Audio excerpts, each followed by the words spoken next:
नमस्कार दोस्तों, आज की इस वीडियो में हम जानने वाले हैं समुद्र के अंदर गोताखोर कैसे काम करते हैं।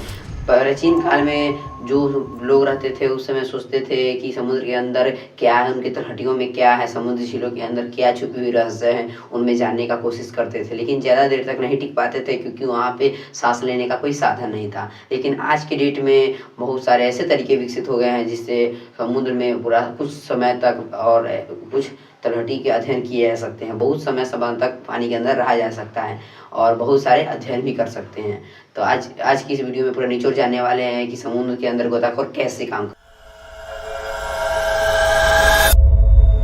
गोताखोर के लिए आधुनिक ढंग से पोशाक का निर्माण जर्मनी के ऑगस्टस सीवो नामक वैज्ञानिक ने किए थे 1819 ईस्वी में, जिन्होंने एक चमड़े की जैकेट बनाया जो कि पानी की सतह से ऊपर रहता था और एक ऐसा लोहे का प्लेट बनाया जो कि उनको कंधक तक रहता था, जो धातु के बना हुआ रहता था, और एक हेलमेट बनाया जिससे एक जुरी नली हुई रहती थी जो समुद्र के सतह से ऊपर हुआ करता था, जिससे मनुष्य सांस लेने में कोई कठिनाई न हो, आसानी से सांस ले सके। सन 1830 में उन्होंने अनेक सारे परिवर्तन किए और वहां से लेकर आधुनिक समय तक आज तक बहुत सारे गोताखोर की पोशाकों में परिवर्तन आते गए हैं। जैसे जैसे अपने काम के अनुसार उनका परिवर्तन आते गया है। गोताखोर को समुद्र में उतरने के लिए ऐसे 7 उपकरण का प्रयोग में लाए जाते हैं जिनके बिना वह समुद्र में नहीं उतरते हैं। तो चलिए जानते हैं 7 उपकरण का एक एक करके नाम और उनका कार्य।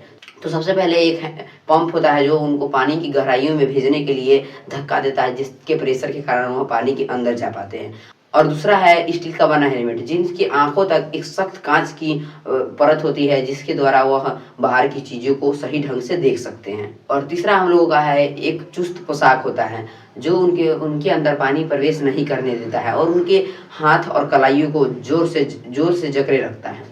और चौथा है इनके पास एक ऐसे नली होती है जो कि उन्हें सांस लेने में मदद करती है। और पांचवा है हम लोगों का एक ऐसे उनके पैर में लगा होता है जिससे वह समुद्र के एक स्थान से दूसरे स्थान तक विचरण करने में सहायता करती है। कांच की सख्त बनी एक मोटी परत होती है जो कि बहुत भारी होती है, जिसे कमर और छाती पर बांध के रखा जाता है जिससे वह गोताखोर पानी के ऊपर न आए और नीचे ही रहे। और लास्ट हम लोगों का है 7वां, जो कि उन्हें पानी के अंदर से बाहर संदेश भेजा जाने के लिए एक ऐसा यंत्र होता है जिससे कि वह अपने अंदर जो खोज किए हैं, जो वहाँ का कंडीशन है, उसे बाहर शेयर करते हैं। पानी की गहराइयों में गोताखोरों को जाने के लिए एक बहुत बड़ी समस्या रहता है। वहाँ पे जैसे जैसे पानी के अंदर जाते हैं वैसे वैसे उनका दबाव बढ़ते जाता है और धीरे धीरे इतना ज़्यादा दबाव होता है जिन्हें कंट्रोल करना बहुत मुश्किल हो जाता है। इसलिए एक ऐसे पंप का इस्तेमाल किया जाता है जो उन्हें संतुलन बनाए रखता है और इतना प्रेशर से भेजा जाता है जिससे कि पानी का प्रेशर और उनका प्रेशर दोनों मेंटेन हो सके और उनका सही से बैलेंस बन सके।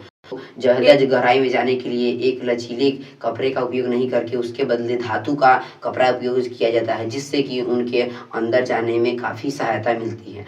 और उसे अंदर भेजने के लिए एक तार का प्रयोग किया जाता है और बाहर निकालने के लिए भी एक तार का प्रयोग में लाया जाता है जिससे उनका बैलेंस ना गड़बड़ाए।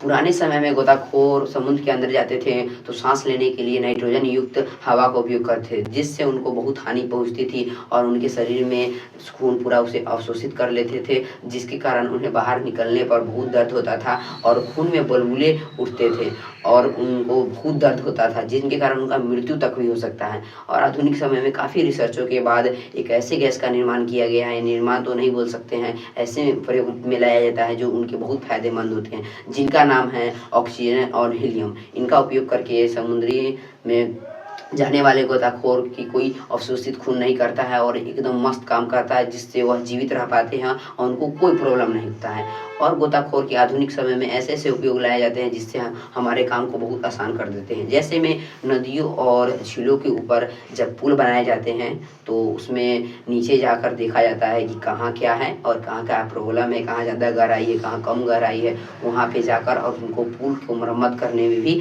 गोताखोर मदद करते हैं। और काफ़ी सारा समुद्र के तलहटियों में जाकर वहाँ की जीव जंतु पेड़ पौधे के बारे में रिसर्च करते हैं और वैज्ञानिकों को वहाँ काफ़ी सारा सबूत देते हैं, जिससे वैज्ञानिक लोग अपना रिसर्च संपन्न कर पाते हैं। और नदियों में, झीलों में, समुद्र में बहुत दूर दूर तक कोई अगर मर जाता है, उनका लाश बिखर जाता है तो बहुत मुश्किल होती है खोजने में, जिसके कारण गोताखोर उसमें जाते हैं और बहुत आसानी से उन्हें खोज लाते हैं। आज के लिए बस इतना ही। अगर यह वीडियो आपको अच्छा लगे तो मेरे पिछले डाले गए वीडियो समुद्र की दिशा का कैसे पता लगाया जाता है, जिसका लिंक डिस्क्रिप्शन में दिया गया है, जहाँ आप क्लिक करके देख सकते हैं।